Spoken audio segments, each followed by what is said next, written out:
네, 금년 한 해 동안 수고한 그 열정과 수고들이 내년에 더 아름다운 열매로 열려질 줄 믿습니다.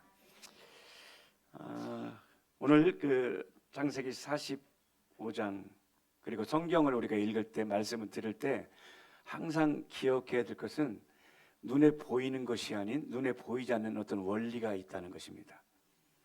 그러니까 보이는 것만 따라가는 현 세대, 모든 것들 현상만 따라가는 세대를 향해서 주님께서는 천지를 창조하시고 보이는 것은 보이지 않는 것으로 말미암아 된 것이다. 곧 우리를 창조하실 때 영과 혼과 몸과 환경으로 창조하시고 오히려 순서는 영을 먼저 창조하시고 혼을 창조하신 후에 그 다음에 이 물질 세계와 이 보이는 세계를 최고 나중에 보여냈습니다. 오늘 말씀도 그 요셉이 형제들에게 배신당하고 배반당하고 어렵고 힘든 그 삶을 살아가다가 이제 우여곡절 끝에 애굽의 총리가 됐습니다. 그리고 총리가 됐을 때 이 요셉은 어릴 때 17살 전에 꾸었던 꿈을 생각하게 되었는데 그 꿈은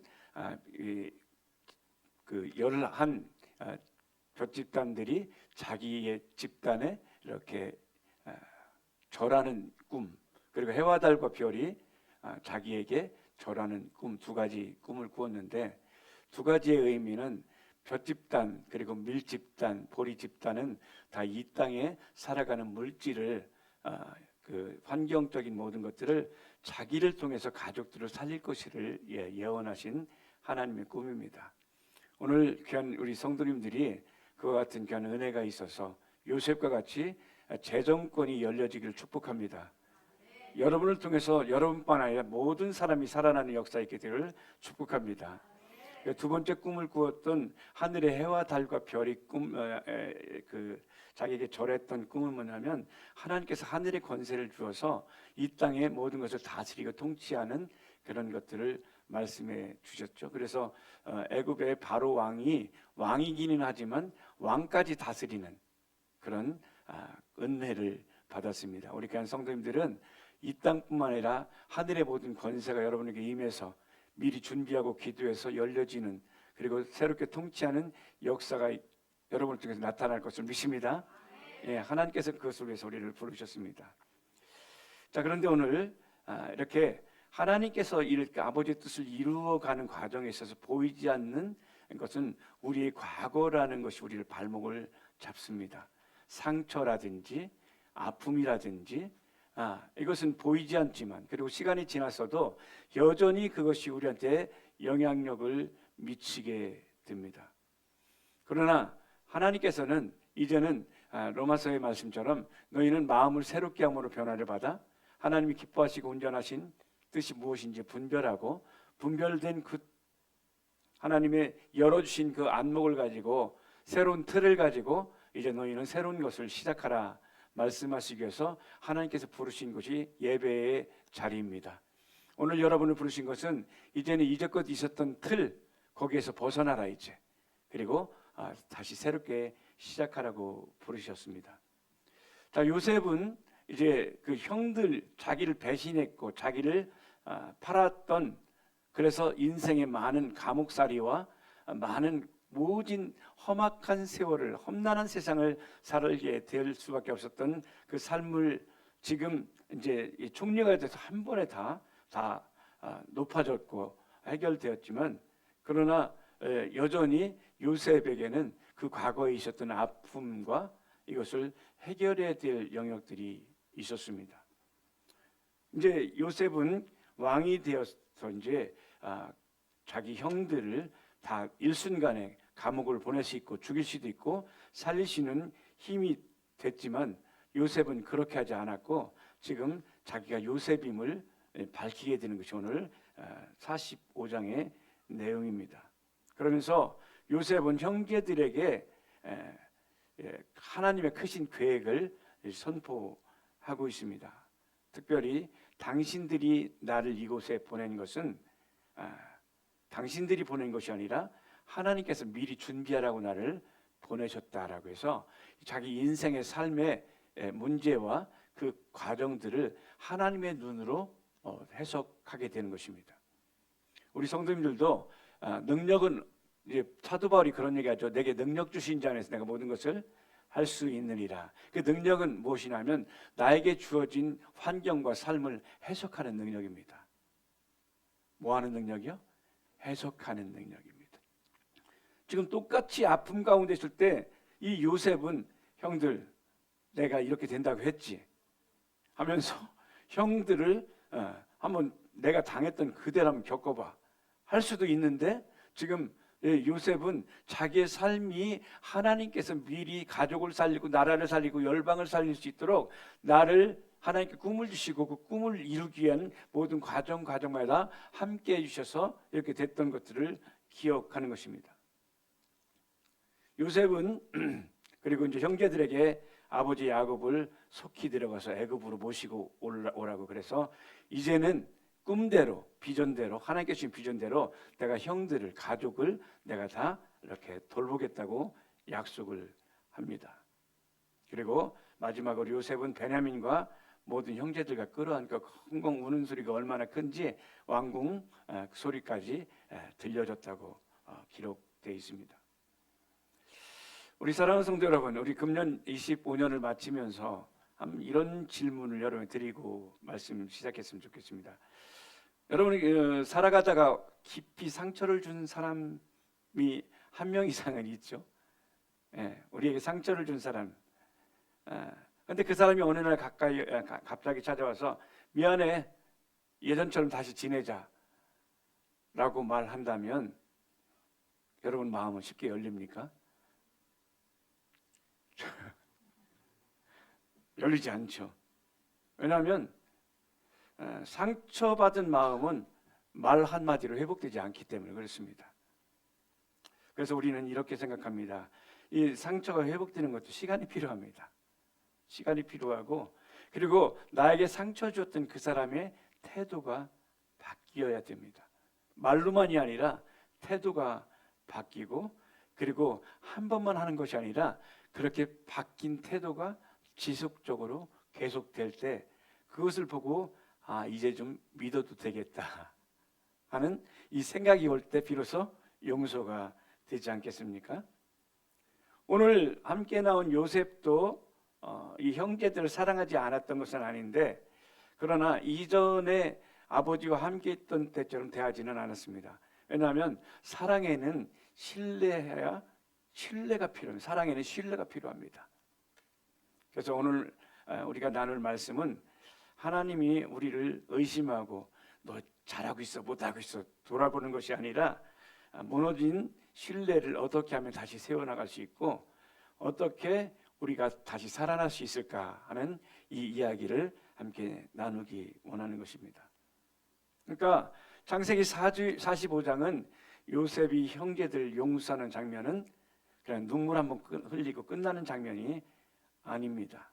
이렇게 그들을 용서하고 받아들이시게 되는 상태에는 형제들이 변화가 먼저 있었고 그 중에 특별히 유다라는 사람의 그 변화가 있었습니다.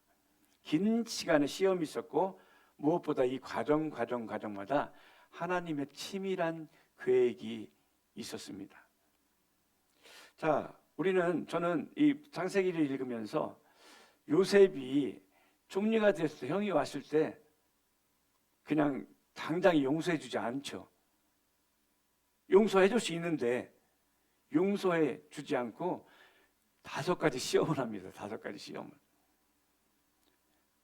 왜냐하면 용서는 그냥 되는 것이 아니라 과정을 통해서 그 사람이 변화될 때 진짜 용서가 되기 때문에 그렇습니다. 성경은 우리의 삶을 살아가는 우리의 마음과 전혀 상관없이 너희는 믿으니까 무조건 용서해라 이렇게 말씀하지 않습니다.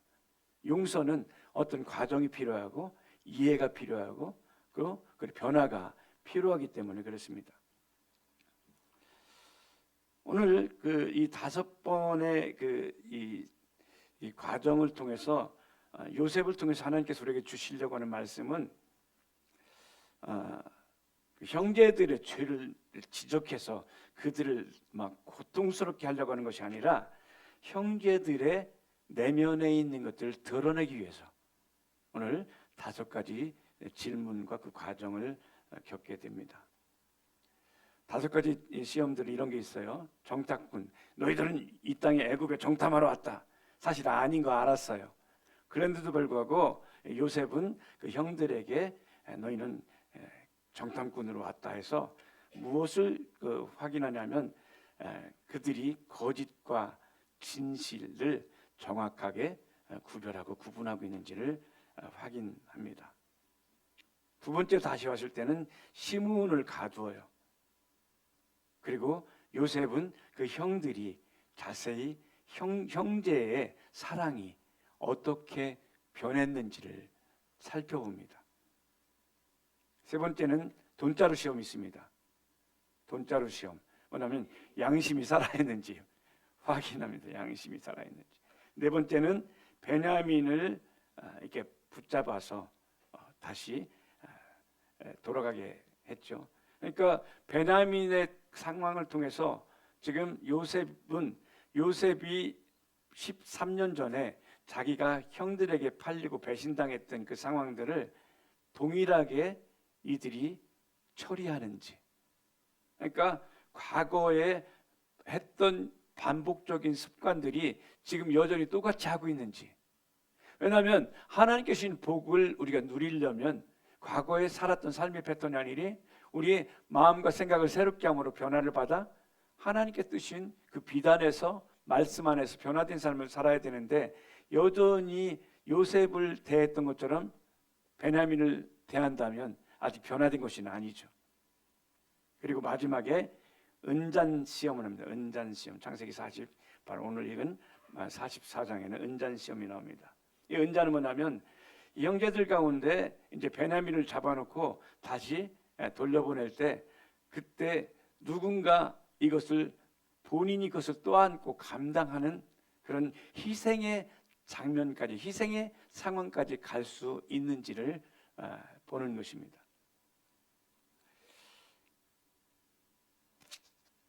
창세기 42장 9절부터 17절까지는 거짓과 진실을 드러내는 시험인 이 정탐꾼 시험이 나옵니다. 요셉은 형제들을 보자마자 너희는 정탐꾼이라 라고 이야기했죠. 그러나 이 억울한 오해는 과거에 요셉이 형들에게 당했던 비슷한 상황이 의도적으로 만들어내게 되는 것입니다. 시험의 목적은 위기 앞에서 또다시 거짓말로 이것을 넘기는지, 아니면 진실 앞에 그것을 닥치는지. 여러분, 우리는 어떤 어려움이 있게 되면 그 상황만 모면하려고 모든 처세술을 동원해서 속일지라도 그 문제를 해결하려고 하고 있다면, 그러면 그것은 하나님께서 주시는 그 생명 안에 나아가는 길을 발목을 잡게 되는 것입니다. 근데 이번에는 형들이 달랐습니다. 서로를 속이거나 거짓을 꾸미지 않고 가족들의 상황을 솔직히 이야기합니다. 42장 13절에는 12형제 중 하나는 없어졌고, 비로소 요셉이 사라진 이야기를 처음으로 입 밖에 말하게 시작됩니다. 자, 우리는 내가 지은 죄가 말하지 않고 가슴속에 묻고 있다고 끝나지 않습니다. 해결되지 않습니다. 그러니까 우리가 변화를 일으키려면 내 속에 있는 거짓된 것들을 말함으로부터 시작됩니다. 회개는 입에서부터 시작돼요. 말에서부터 시작돼요. 그래서 말을 하게 되면 수면에 감겨있던 그 우리 속에 숨어있던 이 죄가 수면 위로 쭉 올라오게 됩니다. 입으로 고백하는 것이. 그러니까 회개의 시작은 하나님 앞에서 진실해지는 것. 하나님은 우리를 말하게 하심으로 회개에 이끌게 합니다. 여러분 그 경험하시죠? 어떤 상황이 되면 정말 내가 그랬군요, 내가 이렇게 잘못했습니다 하고 고백하기 시작할 때 하나님이 일하기 시작합니다. 두 번째, 시몬을 가둔 시험 있죠. 42장 18절부터 24절인데 요셉은 형제 중 하나인 시몬을 잡아두고 나머지는 고향으로 돌려보냅니다. 시험의 목적은 이겁니다. 한 형제를 버리고 돌아가는가? 아니면 마음의 아픔을 가지고 사랑을 품고 돌아가는가? 42장 21, 창세기 42장 21절 보면요, 이번에는 달랐습니다. 형제들이. 창세기 42장 21절, 그들이 서로 말하되 우리가 점자였도다. 그가 우리에게 애걸할 때에 그 마음의 괴로움을 보고도 듣지 아니하였으므로 이 괴로움이 우리에게 임하도다. 그러니까 지금 삶의 어려움은 내가 심었던 어떤 것에 의해서 되는 것을 고백하는 것입니다. 그러니까 지금 이 형들은 과거와 같이 죄에 대해서 무감각하지 않고 죄에 대해서 감각하기 시작합니다. 양심이 작동하기 시작했습니다. 양심에 불이 들어가기 시작했습니다.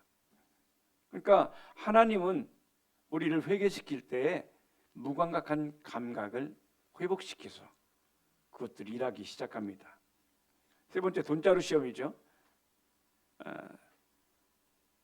형제들의 곡식 자료에 돈을 몰래 이제 넣으라고 이제 사원들을 시켜줘. 근데 형제들은 그 돈을 발견하고 기뻐했나요? 기뻐하지 않았습니다. 어째 우리에게 이런 일이 자꾸 생기냐? 그러니까 지금 이 형제들은 이전에는 자기 유익을 위해서는 주변 돌아보지 않았어요. 형제도 돌아보지 않았는데 지금 이렇게 생긴 것을 통해서 이익보다 하나님을 의식하는 사람으로 바뀌어 있습니다. 진짜 회개는 손해보더라도 정직을 택하는 마음에서부터 시작됩니다. 넷째, 베냐민의 시험입니다. 42장 36절부터 38절인데 요셉은 베냐민을 데려오지 않으면 다시는 얼굴 보지 못한다고 말했습니다. 시험의 목적은 이겁니다. 또다시 약한 자는 위험에 빠뜨리는가? 아니면 지키려 하는가? 우리 교회에서도 우리 성도님들도 또 가정에서도 연약한 자가 있습니다. 회사에서도 그렇고 직장에서도 그 연약한 자가 있습니다. 그 연약한 자를 계속 위험과 위협에 빠뜨릴 것인지 아니면 그를 보호할 것인지.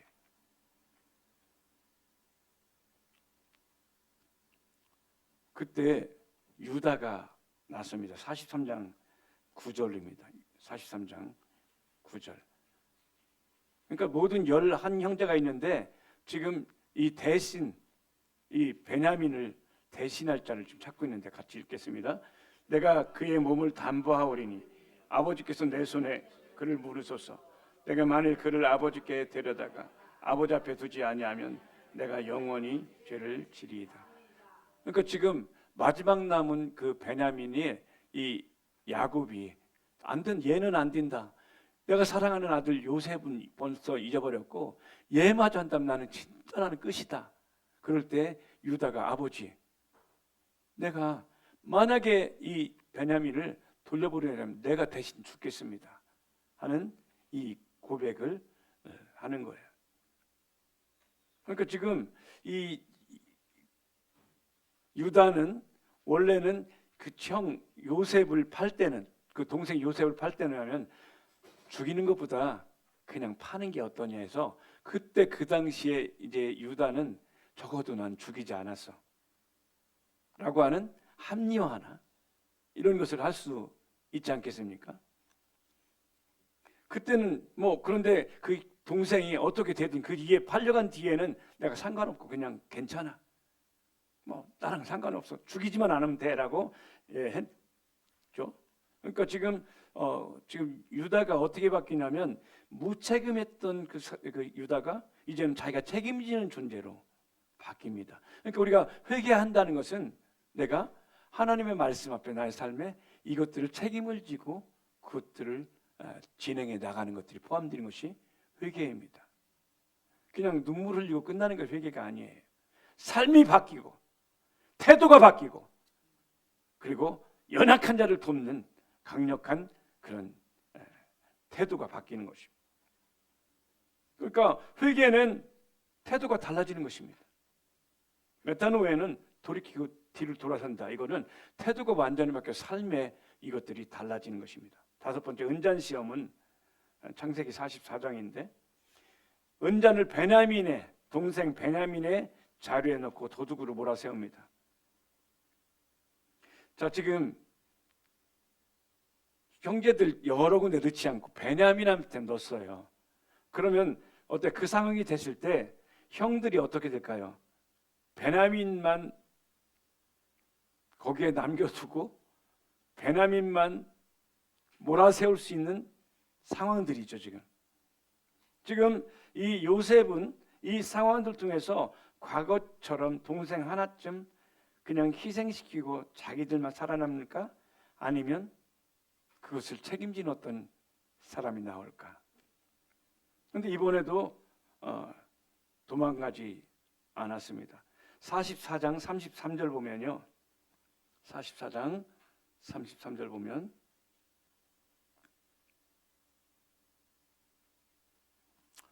내가 어찌 아이와 함께 하지 아니하고 내 아비에게로 올라갈 수 있으리까? 둘건데 제가 내 아비의 미침을 보리이다. 그러니까 본인이 대신해서 종이 되겠다는 거예요. 그러니까 지금 과거에는 요셉을 팔았던 유다였는데 현재는 자기 자신의 생명을 던지는 유다로 바뀌었습니다. 결국 이렇게 5가지의 변화를 통해서 요셉의 모든 시험은 끝나고 그때 자기를 밝히는 것이죠. 그러니까 최종적인 회개의 완성은 나를 드리는 거예요. 나를 드리는 거예요. 요셉의 5번의 시험은 형제들을 벌하기 위한 과정이 아니라 변화된 마음을 확인하기 위한 하나님의 회개의 여정이라는 것입니다. 자, 요셉의 형제들이 과거의 사람으로 남아있는지 아니면 새로운 사람으로 변화되었는지를 보고 나서 요셉은 자기를 드러냈습니다. 하나님도 마찬가지입니다. 우리가 어떤 것을 끝내기 전에 먼저 회개의 길을 열어주신다는 것이죠. 요셉은 예수 그리스도의 모형입니다. 요셉은 형제들에게 버림받았죠. 예수님은 백성들에게 버림을 받았습니다. 요셉은 은 20에 팔렸습니다. 예수님은 은 30에 팔렸습니다. 요셉은 억울한 고난을 받았습니다. 예수님은 죄 없이 고난을 받으셨습니다. 요셉이 국무총리로 높임을 받았습니다. 예수님은 부활 후에 보좌 위에 앉으셨습니다. 요셉은 형제들을 살렸습니다. 예수님은 인류를 살리셨습니다. 예수님은요, 회개 없는 용서를 말씀하지 않으셨어요. 성경은 회개 없는 용서는 말하지 않습니다. 회개하라! 천국이 가까웠느니라. 자, 유다가 어떻게 그렇게 변화되었을까요? 유다는 요셉을 판 사람입니다. 창세기 37장 26절 27절에는 죽이지 말고 팔자. 파는 인생이 유다의 출발점이었습니다. 그런데 창세기 38장에 보면 이렇게 동생을 팔고 난 뒤에 유다는 집을 떠나 이방 여인과 결혼하게 되고 아들 둘 죽게 되고 그리고 며느리 다말과의 사건을 겪게 됩니다. 결국 유다의 인생은 그 요셉을 팔고 난 뒤에 무너졌습니다. 그리고 그 다말과의 관계에서 다말이 임신했을 때 불로 태워 죽여 했을 때 당신이 준 이 도장과 지팡이와 이 증거물을 내놨을 때 그때 유다가 하는 것이 그는 나보다 옳도다. 그는 나보다 옳도다. 회개의 시작은 이거예요. 합리화를 멈추는 것입니다. 핑계를 멈추는 것입니다. 옛날에 노래 중에 바람아 멈추어라 이런 노래가 있었어요. 핑계를 멈추어라. 합리화를 멈춰라. 그러니까 회개는 나의 합리화를 멈추는 것입니다. 그리고 이 유다는 자기 아버지 야곱이 그 요셉을 잃고 난 뒤에 나는 차라리 지옥에 가는 게 낫다. 고통 가운데 슬퍼하는 아버지의 탄식 소리를 들으며 집안이 갑자기 밝았다가 캄캄한 어둠이 되는 것들을 경험합니다. 결국 자기의 선택을 통해서 나타난 결과를 이 유다는 보게 되었습니다. 하나님께서는 유다를 향해서 너 잘못했지 라고 말씀하지 않고 삶의 환경을 통해서 말씀해 주셨습니다. 오늘날도 하나님께서는 우리의 잘못된 선택 이것들을 책망보다 그 삶을 통해서 다시 돌이키시는 기회를 주시는 것입니다. 자, 그래서 이렇게 첫 번째는 파는 인생이었지만 지금 다시 기회가 왔습니다. 창세기 오늘 45장은 다시 기회 주시는 하나님, 다시 기회 오게 하신 하나님. 그래서 베냐민 앞에서 드러난 유다의 변화는 뭐냐면 이제 그 아이를 대신하여 내가 종이 되겠나이다. 과거는 요셉을 희생시킨 유다였지만 새로 현재는 자신을 희생시키는 유다로 바뀌었습니다. 요셉이 용서 선언이 나오죠. 45장 4절 5절에 나는 당신들이 판 요셉이라 근심하지 마소서 하나님이 생명을 구원하시려고 나를 앞서 보내셨나이다. 아멘. 요셉은 형제들이 변화되었을 때 아버지를 안심하고 모셔올 수 있었습니다. 이것이 복음의 그림자입니다. 유다는 요셉을 팔았던 자의 대신 죽을 자가 되었고 그 유다의 혈통을 통해서 대신 죽을 유다의 혈통을 통해서 예수 그리스도가 오시는 거예요. 여러분도 유다와 같이 변화되고 돌이켜서 내어드릴 수 있다면 여러분의 삶 속에 그리스도가 나타날 것입니다. 그리스도의 역사가 나타날 것입니다. 여러분, 회개는 눈물 한 말로 한 방울로 끝나는 것이 아닙니다. 말 한마디로 끝나는 것도 아닙니다. 회개는 우리를 하나님의 삶의 과정으로 이끄는 나를 내어드리는 것이 참된 회개입니다. 로마서 2장 4절에는 하나님의 인자하심이 너를 회개에 이르게 하심을 알지 못하느냐. 결국 이 배경에도 하나님의 사랑입니다. 자, 오늘 우리에게도 두 번째 기회가 주어져 있습니다. 과거처럼 살 것인지 아니면 유다처럼 대신 책임지는 사람으로 변화될 것인지, 요셉이 형제들을 살린 것처럼 오늘 예수 그리스도께서는 오늘 우리를 살리실 것입니다. 사랑하는 성도 여러분, 오늘 우리는 요셉과 유다의 이야기를 함께 살펴보았습니다. 요셉은 형제들에게 상처를 준 사람이 아니라 형제들을 사랑하기 살리기 위해서 자기를 드러냈습니다. 그리고 유다는 한때는 동생을 팔았던 사람이었지만 두 번째 찾아온 기회에서는 자신이 대신 책임지겠다고 자신을 희생하는 사람으로 바뀌었습니다. 성경은 이 이야기를 통해서 우리에게 말씀해 줍니다. 하나님의 사람을 한 번 실패로 판단하지 않으시고 회개에 이르도록 기다리시는 하나님이시라는 거예요. 혹시 오늘 이 자리에 여러분 중에 이런 마음이 드시는 분이 있습니까? 나는 이미 너무 멀리 와버린 것 같은데 나에게 다시 시작할 기회가 있을까? 하나님 앞에 서기에는 나는 부족한 사람 같은데. 그러나 성경은 분명히 말합니다. 예수님은 의인을 부르러 온 것이 아니라 죄인을 부르러 오셨다는 말입니다. 요셉이 형제를 살렸듯 예수님께서 우리를 살리기 위해서 십자가에 자신을 내어주셨습니다. 우리가 완벽해서가 아니라 오락해서 왔을 때 주님께서 살리신 것처럼 지금 여러분을 초청하고 있는 주님. 오늘 이 시간 우리가 아직 신앙이 잘 뭔지 몰라도 괜찮습니다. 기도가 서툴러도 괜찮습니다. 다만 마음속에 주님 다시 시작하고 싶습니다 라고 하는 작은 고백이 있다면 그것은 바로 믿음의 시작입니다. 혹시 마음으로 이렇게 고백하고 싶은 분이 계시다면 제가 기도할 때 말을 따라 하셔도 좋고 안 해도 괜찮고 마음으로 따라도 괜찮습니다. 하나님, 저를 여기까지 인도해 주셔서 감사합니다. 저의 삶의 실패와 상처를 주님께 내려놓습니다. 예수님께서 나를 위해 십자가에서 죽으시고 다시 사셨다는 사실을 믿습니다.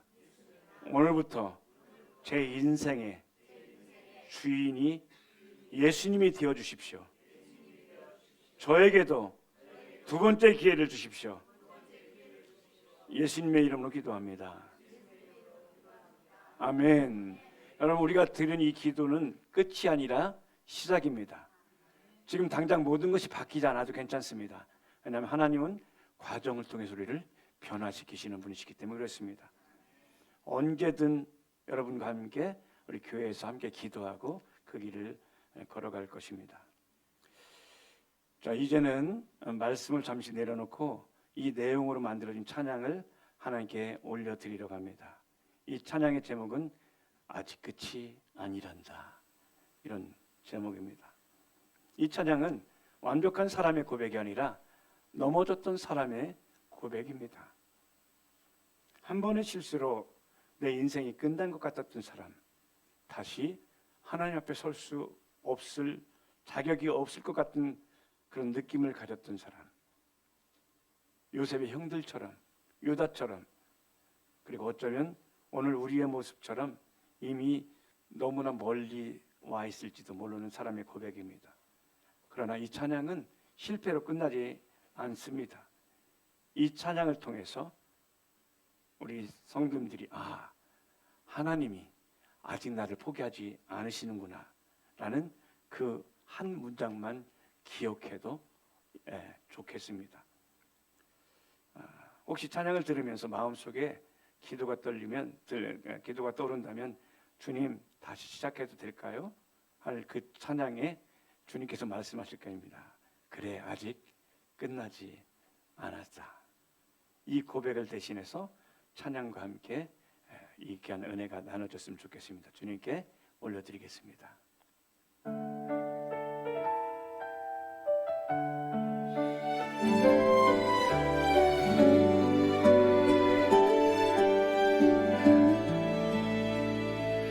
나는 또 넘어졌고 같은 자리에 서 있네. 자격 없는 나에게 주님 다시 부르시네.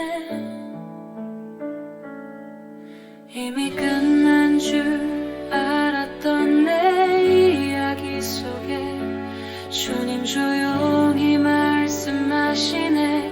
아직 끝이 아니란다. 지금 이 순간이 두 번째 기회. 주님 손잡고 다시 선택합니다. 내 힘이 아니라 은혜로 살도록 예수 이름 붙들고 이 길을 걷겠습니다. 내가 져야 할 자리 주님 대신 서시고, 내가 감당할 십자가 주님 먼저 지셨네. 이번에는 주님과 함께 선택합니다. 뒤돌아서지 않고 주님 손을 잡습니다. 지금 이 순간이 두 번째 기회. 주님과 함께 다시 선택합니다. 지금 이 순간이 두 번째 기회. 주님과 함께 다시 선택합니다. 지금 이 순간이 두 번째